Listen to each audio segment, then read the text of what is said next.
Sunod-sunod na isinugod sa ospital ang dalawang pamilya sa Umingan, Pangasinan dahil sa pagkahilo at sakit ng tiyan.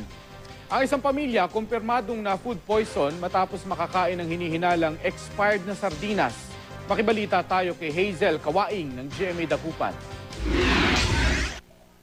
Isinugod sa Umingan Community Hospital ang 6 na miyembro ng pamilya Alvaro. Ayon kay Tatay Amorlito, nahilo at sumakit ang kanilang mga tiyan matapos daw kumain ng dilatang sardinas noong linggo ng gabi. Mga batang karamihan sa mga biktima. Nabili raw ni Amorlito ang sardinas sa tindahan ng kapitbahay. Pero hindi pa umano sila natatapos kumain nang mapansing nagiging pink ang kulay ng sardinas.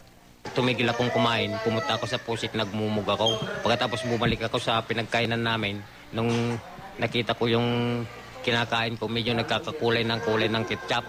Pagkatapos pinatigil ko na sila. Hinala naman ng doktor, expired na ang nabiling sardinas ni Amorlito. Kasi supposed to be ang sardinas, hindi siya nag-change ng color eh. Then, malamang din na hindi rin nila napansin na yung lata or yung container siguro ng lata. Kasi hindi na namin nakita yung container eh.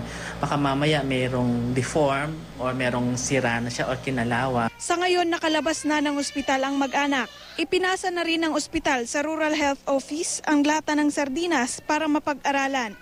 Hindi pa nagbigay ng pahayag ang Health Office. Dinala rin sa kaparehong ospital si Danilo Oreña at 3 niyang anak dahil din sa pagkahilo at pananakit ng tiyan matapos namang kumain ng adobong manok noong Lunes ng gabi. Tapos nang kumain sila, mga 2 hours siguro.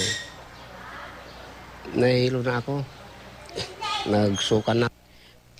Paliwanag ng doktor, posibleng nagkaroon ng mikrobyo ang adobo dahil sa maling pagluluto o paghahanda nito. Siguro na panis or merong iba pang ingredients na ihalo. Payo ng doktor maging maingat sa paghahanda ng pagkain. Agad ding magtungo sa ospital kung nakaramdam ng mga sintomas ang food poisoning tulad ng pananakit ng tiyan, pagkahilo, pagsusuka at pagtatae.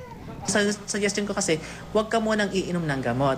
Kasi kung lason yan sa katawan mo, poison yan, pag uminom ka ng gamot, hindi gagalaw yung bituka mo. Yung tendency nun, lalong dadami ang mikrobyo sa tiyan. Nagpapagaling pa ang mag-anak sa ospital. Hazel Kawaing, Nagbabalita, Pilipinas.